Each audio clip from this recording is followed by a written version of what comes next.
ഞാൻ ആക്ച്വലി സബൈനെ പറ്റി കുറേ കേട്ടിട്ടുണ്ട്. ബിക്കോസ് എൻ്റെ ഫ്രണ്ട്സ് കുറേ അധികം പേര് സബൈൻ മൂവാറ്റുപുഴയിലെ ട്രീറ്റ്മെൻറ്റ് എടുത്തിട്ടുണ്ട്. സോ ആ ടൈമിൽ ഇവരെല്ലാം ഇതിൻ്റെ എക്സ്പീരിയൻസ് പറയുമ്പോൾ എനിക്ക് സബൈനിലേക്ക് വരണം എന്നുള്ള ഒരു ഇത് ഞാൻ ആ ടൈമിലൊന്നും തിങ്ക് ചെയ്തിരുന്നില്ല. ബിക്കോസ് ഞങ്ങൾക്ക് 2 പേർക്കും അങ്ങനെ നമ്മൾ ചെക്ക് ചെയ്യുന്ന സമയത്തെല്ലാം നമുക്ക് അങ്ങനത്തെ ഒരു ഇഷ്യൂ ഉണ്ടായിരുന്നില്ല. സോ ഞങ്ങൾക്ക് 3 ഇയേഴ്സ് ആയപ്പോൾ നമുക്ക് മനസ്സിലായി ഇതൊരു നമ്മൾ ഹോസ്പിറ്റലിൽ പോകുന്നതുകൊണ്ട് യാതൊരു വിധമായ പ്രോബ്ലം ഇല്ല. ബിക്കോസ് വെൽ ഇതായിട്ടുള്ള ഡോക്ടേഴ്സ് ഉള്ള സമയത്ത് നമുക്ക് അവരുടെ ഒരു സജഷൻ തേടുന്നത് ഒരു പ്രോബ്ലം അല്ല എന്നുള്ളത് നമ്മൾ മനസ്സിലാക്കിയിട്ട് പിന്നെ സാം ഡോക്ടർ നമ്മളുടെ വളരെ ഞങ്ങളുടെ ഒരു ബ്രദറിനെ പോലെ ഞങ്ങളുടെ ഫാമിലി ഫ്രണ്ട് ആയതുകൊണ്ട് തന്നെ നമുക്ക് വളരെ ഒരു ഓപ്പൺ അപ്പ് ആയിട്ട് ഡോക്ടറിൻ്റെ അടുത്ത് പോകാൻ പറ്റുമായിരുന്നു.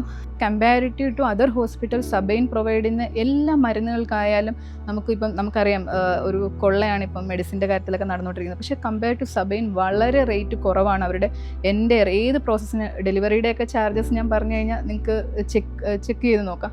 സബൈനിലെ charges is very less comparatively to the other hospitals. So നമുക്ക് ഇഞ്ചെക്ഷൻസിനാണെങ്കിലും ഡോക്ടേഴ്സ് എക്സ്പ്ലെയിൻ ചെയ്തിരുന്നു, നിങ്ങൾ ഇവിടുന്ന് ഈ ഇഞ്ചെക്ഷൻ എടുത്തു കഴിഞ്ഞാൽ ഇത്ര റേറ്റ്, നിങ്ങൾ വെളിയിൽ എടുത്തു കഴിഞ്ഞാൽ ഇത്ര റേറ്റ്. സോ റേറ്റിൻ്റെ കാര്യത്തിൽ വളരെ നമുക്ക് അഫോർഡബിൾ ആണ് സബൈൻ.